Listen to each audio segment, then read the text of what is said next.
Hey, what's up YouTube? Ended up going out and buying a Lee Load-All 2. I was at the store and I seen this machine. It was only $50. How great can this Lee press be for $50? And I'm not quite sure. I've bought Lee products in the past and I really seem to enjoy them. They always seem to put out a pretty decent product for the money. Their products are always very affordable, and everything I've ever bought from Lee in the past has held up very well over time. It was pretty cheap. I think anybody who reloads can afford something like this. So I'm going to unbox it and start setting it up. I also have a bunch of other stuff that I haven't really had time to make some videos on. I got a Dillon RF100 sitting back there, the new Dillon 300 blackout die, trim die, the R1500 is up there. As soon as I have time, I'll be making videos on that stuff as well.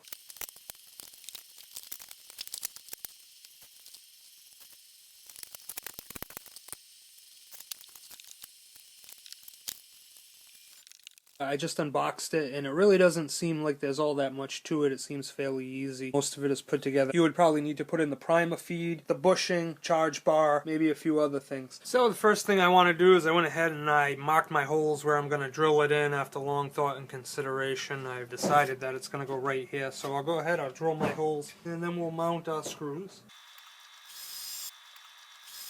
I secured the machine to my bench. One thing I can tell you off the bat is if you're going to be doing it on a wood bench, you should be okay, but if you're going to be doing it on a steel bench, first thing you're going to have to do is find yourself a nut and bolt. On the back side they give you 2 nuts and bolts, and then on the front side they give you just this screw right here, which if you have a steel bench is not going to do, will not screw in. If you're watching this and you're going to screw it into a steel bench, first thing you want to do is get yourself a couple of nuts and bolts, because you're going to need them. The next thing you're going to do after you have your machine mounted is you're going to go ahead and you're going to put in your primer punch and spring, and that's going to go into station 2 like this right here. The next thing you're going to do is you're going to remove the screws holding the nameplate in, and you're going to remove the charge bars.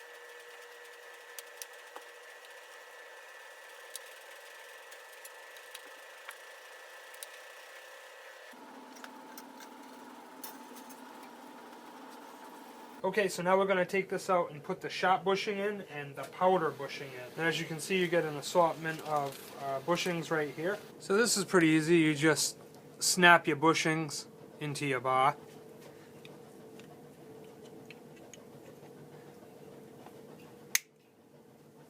Like so. And you're going to place it in just like this. This slides in nice and easy. Take your plate. Put it back on. You don't want to over tighten these screws.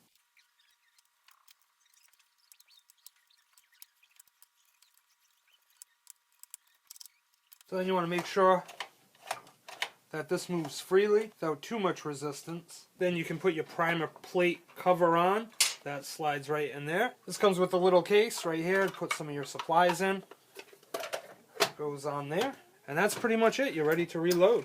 One thing I will say that I have noticed while putting this together is that they advertise it's got a new base plate with a primer catch. And this is their idea of a primer catch right here. I don't know, it's kind of disappointing. I know it's not a very expensive machine, but they advertise it, and I thought that there would be some like a tray in here that that would catch them and you could pull it out, but apparently you could put your hand in here and try and sweep them out, which you could put a tray in here and just pull it out. When I think of something that catches primers, I think of something like this, where you can just pull it out of your machine and dump it in the trash, not something where you have to sweep them out.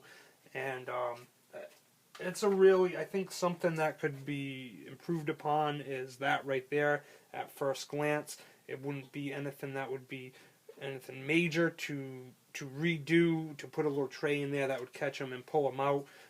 Like I said, I know it's a cheap machine and you're not paying that much for it, but that's a really quick and easy fix. It's not something that is a big major deal for a company like this to just add a little tray here instead of this silly little cover that when you open it up, all your spent primers are going to dump out, or you got to sweep them out. Surprisingly, it does seem sturdy. On the box, they even advertise, it says, new base plate with primer catcher.